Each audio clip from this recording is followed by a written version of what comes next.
안녕하세요. 저는 나다입니다. أهلا وسهلا. أنا ندى. طلبتوا مني إن أنا أتكلم معاكم عن أول يوم جامعة.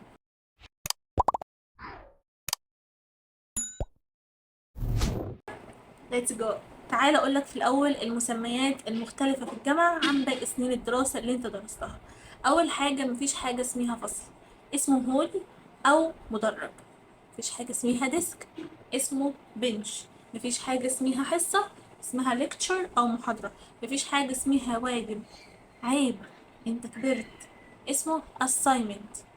مفيش حاجة اسمها مس، مفيش حاجة اسمها مستر. الاتنين دكتور. وهنا في نقطة مهمة، خلي بالك من طريقة كلامك بالذات مع الدكاترة، لأن هم بيعلقوا قوي على الموضوع ده. تتكلم بحضرتك، حضرتك، لو سمحت، لو سمحتي، بعد إذنك، بعد إذنك، عشان بيعلقوا قوي على الموضوع ده. فبلاش تحرج نفسك قدام المدرب كله. اوكي؟ اوكي. بلس اي assignment يطلب منك اعمله وسلمه في ميعاده. دي زي درجات بونص، زي درجات هدية، اللي هو اعمل زي النشاط اللي كنا بناخدوه في ابتدائي واعدادي. زي ورقة بيطلب منك حاجة، هي بتبقى اصلا ورقة كتيرها ورقتين، بتعمله وبتسلمه. ده بينفعك في الدرجات وبيرفعك في الGPA. فلما بيطلب منك assignment اعمله وقدمه في ميعاده، عشان لو اتأخرت عن ميعاده الدكتور او المعظم ما بيرضوش ياخدوه، حرام تروح عليك الدرجات. كانت جايه بالسهل والله. وعايزه اقول لك لا تقلق يا عزيزي ان الدراسه بالانجلش، واحده واحده انت هتسلك، ما تقلقش. دي نقطه مهمه مهمه مهمه. صلي صلي صلي صلي. انت رايح في بيئه جديده، وسط ناس جديده، عالم جديد، دنيا جديده، فمحدش هيقف معاك ومحدش هيسندك غير ربنا. فارجع صلي، وعيب على سنك، عيب على سنك. صلي. بلاش توتو صاحب سوسو، عشان سيرتكوا على كل لسان والكل بيعرف وما بتكملوش في الاخر، عشان حرام. ماشي؟ ويمكن النصيحة اللي انا هقولها دي كنت محتاجة حد يقولها لي. بلاش تشغل دماغك بمشاكل السكن. انت سايب اهلك، سايب عيلتك، ومتغرب علشان مستقبلك، مش علشان تراضي الناس. مالكش دعوة بحد، ان شاء الله يولعوا السكن باللي فيه، مالكش دعوة. ما تخليش المشاكل دي تأثر على مذاكرتك. الأولوية بتاعتك المذاكرة، جاست المذاكرة. اوكي؟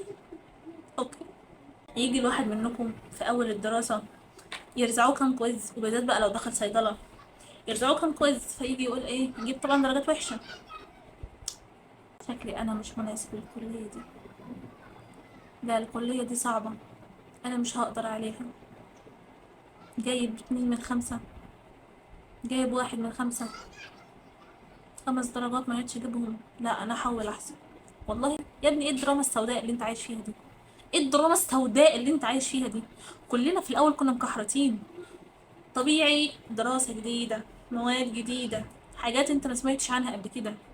ما طبيعي، ده طبيعي، واصلا مش عارف تذاكر. انت اصلا في البداية مش عارف تذاكر. الدراسة انجلش. إيه، او يمكن في ناس فينا هتتغرب، ناس منكم هتتغرب اول مرة تبعد عن اهلها، فزي الموضوع ده بالذات موضوع صعب. فبص، ما تزعلش لو درجاتك في اول السنة زي الزفت. كلنا كنا مكحرتين في البداية. انت هتسلك واحدة واحدة، وركز على الكويزات. انا من الغلطات اللي انا كنت بغلطها ان انا كنت بستهون بالكويزات. بس ما تستهونش بالكويزات، ليه؟ لان دي درجات سهلة، سهلة اللي تاخدها، يا دوبك انت تبقى مذاكر المحاضرة تعرف تجاوب، فانك تقفلها حاجة سهلة قوي. الحاجات دي بتسندك جنب الامتحانات، وبترفع من الGPA. فبلاش تستهون بيها، يعني دي خليها حاجة مضمونة معاك. الكويزات حاول على قد ما تقدر تقفلها، وده بعد ما تتعود. يعني عارفة انك في الاول هتبقى زي الزفت، ماشي، بس ده ما تستسلمش، خليك دايما، خليك عايز توصل للأحسن. اوكي؟ اوكي. ويا عم المنعزل، يا عم الكئيب، يا عم مش عارفة، مش فاكرة اللفظ، بس مش موضوعنا. ما تبقاش منعزل في نفسك واخد جنب، اللي هو ايه، ما تحسسناش ان هم غصبينك على الكليه. ما تحسسناش ان انت مضروبه قبل ما تيجي. حكي، شفتي حكايتك حلوه ازاي؟ خليكي فريندلي، خليكي لذيذه، تعرفي على الناس، تعرفي على الناس اللي معاكي، ده هينفعك في الدراسه وبعد الدراسه. كل المطلوب ابتسمي ومدي ايديكي بس. لما يكون معاك ناس في البيئة اللي انت فيها تساعدك غير لما تكون لوحدك، فخليك فريندلي وتعرف على الناس، ما تبقاش منعزل وفي حالك. خليك في حالك وما تعملش مشاكل مع حد. اوعى تتشاكل مع حد، او ماما بقى اللي هي اوعى تتشاكل مع طنط يا عمو، يعني مش عارفه انا بقول ايه بس اوعى تتشاكل مع حد. ليه؟ وبالذات والدكاتره، اياك والدكاتره، وبالذات لو دكتوره،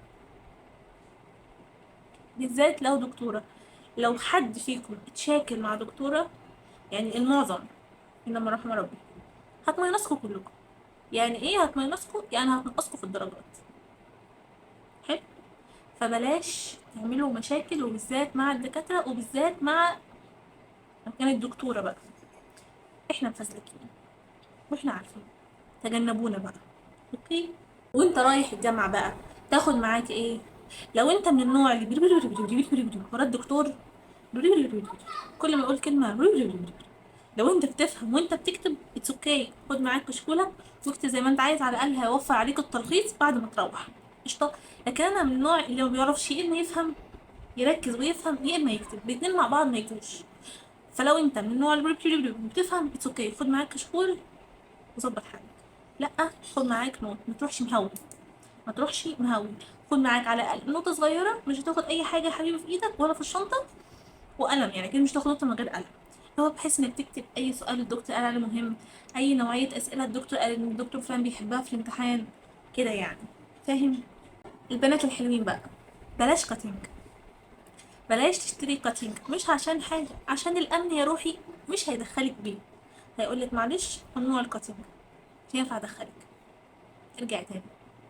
بلاش تشتري كاتنج، اشتري لبس مريح. هتقولي ليه يعني؟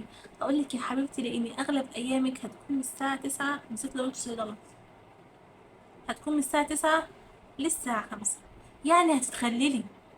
فهاتي هدوم مريحة تناسب فترة التخليل، اتخللي وانت مرتاحة. اوكي.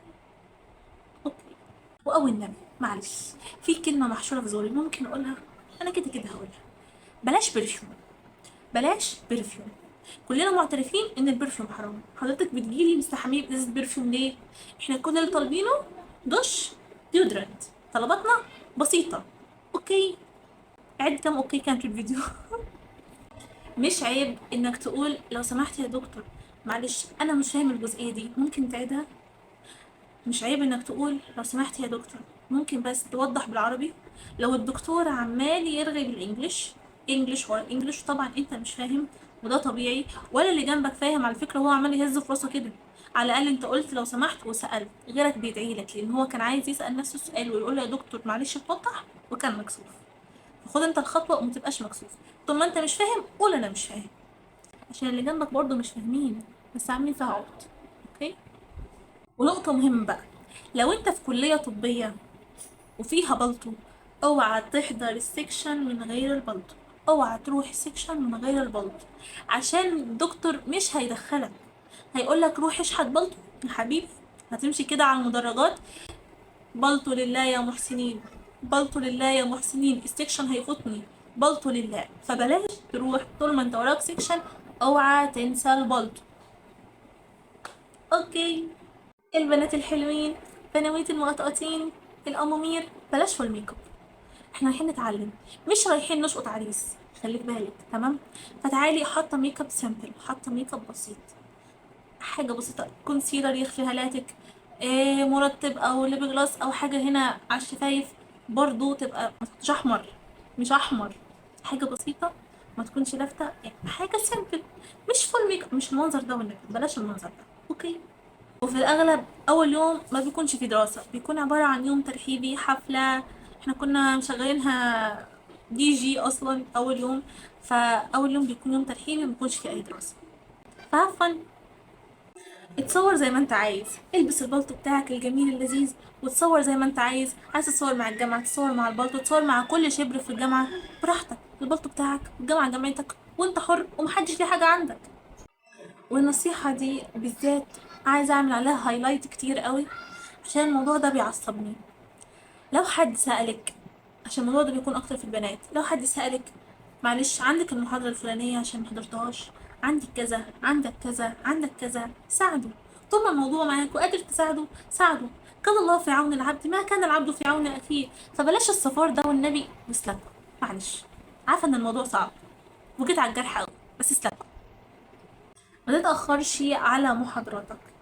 هينزل لك جدول فيه المحاضرات ومواعيدها، فروح على ميعادك، ما تتأخرش على المحاضرات، لان مش اغلب الدكاترة بتسمح ان انت تدخل بعدها. معظمهم ما بيحبوش ان انت تتأخر، وهيقولك انت كنت فين واتأخرتي ليه، وهيفتح معاك تحقيق، ويدخلك يا ما دخلكش هيعمل لك كده. اتفضل تطرد قدام المدرج كله، وشك هيبقى وحش قوي. فتعالى في ميعادك. النقطة دي مهمة قوي. مش كل الدكاترة هتسمح لك ان انت تسجل المحاضرات. في دكاترة هتسمح ان انت تسجل اتس اوكي، وفي دكاترة هتقولك ممنوع التسجيل. ممكن يقاضيك قانونيا بحوار التسجيل ده لو هو رافض وقفشك بتسجل. فخد حذرك. بقولك انا مش بقولك ما تسجلش، مش هقولك مساحة انا ما بعملش بيها يعني. لو هتسجل لدكتور رافض التسجيل اوعى يقفشك. لو قفشك مش هيحصل لك كويس. وهتتهزق وممكن تطرد من المحاضرة وهتتمسح. غير ان كرامتك هتمسح بقى الارض، يعني كرامتك والريكورد الاتنين هيتمسحوا. فخد بالك ماشي، في المداري يعني. حاول تذاكر اول باول وما تراكمش عليك، لان انت لو راكمت وبالذات في بداية الدراسة وبالذات دراسة جديدة، الموضوع هيبهوأ منك قوي، هيبهوج منك قوي قوي. اوعى تراكم في اول الدراسة. امشي زي ما الدكاترة بتقولك. اوكي اوكي. ودي نصيحة زي زيادة من عندي. بصي يا قلب اختك، لو انت داخل صيدلة اوعى اوعى اوعى اوعى 5 اوعى في عين العدو تراكم اورجانيك او كوجنو. تقول لي هسيبهم لليالي الامتحان، ومش ليالي الامتحان هيتحط عليك، ولو جبت بيه، لو جبت، مش عايزة افوي عليك يعني، يبقى كويس قوي. اوعى تراكمهم لليالي الامتحان، بالذات دول. الاورجانيك عايزة فهم وحفظ، والكوجنو يعني حفظها اكتر من فهمها، بس دول ما يتلموش ليالي الامتحان. اوعى تعمل الغلطة دي. تمام. بس كده يا حلوين، ده كان كل حاجة كنت حابة اقولها لكم. موفقين، وربنا يجعلها سنة سعيدة عليكم وتفرحوا بيها يا رب، وتكون الثانوية آخر الأحزان. باي باي.